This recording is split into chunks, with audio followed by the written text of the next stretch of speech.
শখের খামার ইউটিউব চ্যানেলে আপনাদের স্বাগতম। আজকে দেখাবো আমার খামারের বর্তমান অবস্থা, গড় ওজন এবং বাজার পরিস্থিতি নিয়ে। আজকে মুরগির বয়স হচ্ছে 18 দিন রানিং। বাচ্চার জাতটা হচ্ছে ঢাকার ডিজিপি। তো এই বাচ্চাটা এবার আমি আমার খামারে প্রথম আনছি, এর আগে কখনো এই বাচ্চাটা আনা হয় নাই। তো এখানে বাচ্চা টোটাল আনা হয়েছে 1000 পিস। খাবার খাওয়াইতেছি আকিস কোম্পানির। তো এই কোম্পানিটাও আমি নতুনই ব্যবহার করতেছি, এর আগে কখনো আকিস কোম্পানির খাবার খাওয়াই নাই। তো এবার এই আকিস কোম্পানির খাবার এবং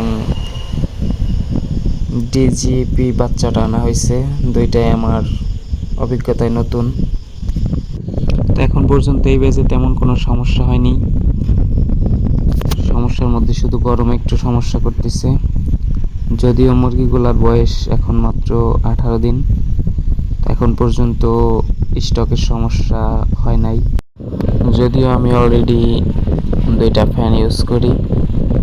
তো এর পাশাপাশি মুরগিকে প্রতিনিয়ত স্যালাইন দেই এবং ভিটামিন সি দেই। তো আজকে 18 দিন, এখন পর্যন্ত টোটাল বাচ্চা মারা গেছে 10টার মতো। যদিও ব্রুডিংয়ের 2-3টা দুর্বল বাচ্চা ছিল, সেগুলো ব্রুডিংয়ে মারা গেছে 3-4টা। আর পরবর্তীতে আমাশয়ের ডোজ করার সময়, যখন আমাশয়ের ডোজ শুরু করি তারপরে 2-3 দিন 1-2টা করে বাচ্চা মারা গেছে।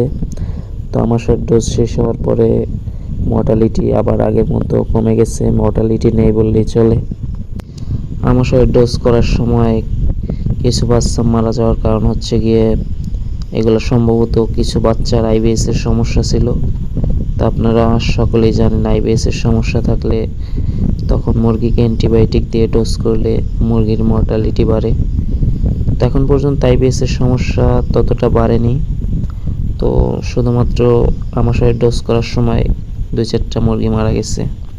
তো এখন একটা ছোট বাচ্চা আপনাদের মেপে দেখাই, এটার ওজন আছে 660 গ্রামের মতো। তো এরপরে একটু বড় একটা মুরগি মেপে দেখাই। এটা বড় বলতে এরকম অনেকগুলাই আছে, মানে বড়গুলার মধ্যে থেকে একটা আনলাম। তো দেখা যাক এটার ওজন কেমন আসে।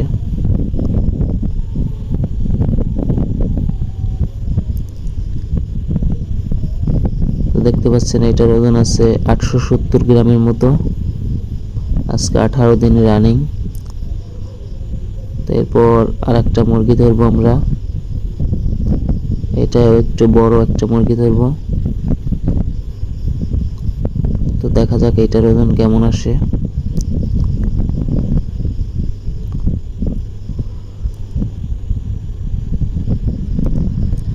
এটার ওজন আছে 880 গ্রামের মতো।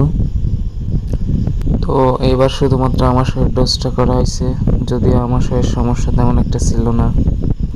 ডিলার যেহেতু বললো যে আমাশয়ের ডোজ করলে মুরগির ওয়েটটা ভালো আসে, তো সেই কারণে আমাশয়ের ডোজটা করা হয়েছে।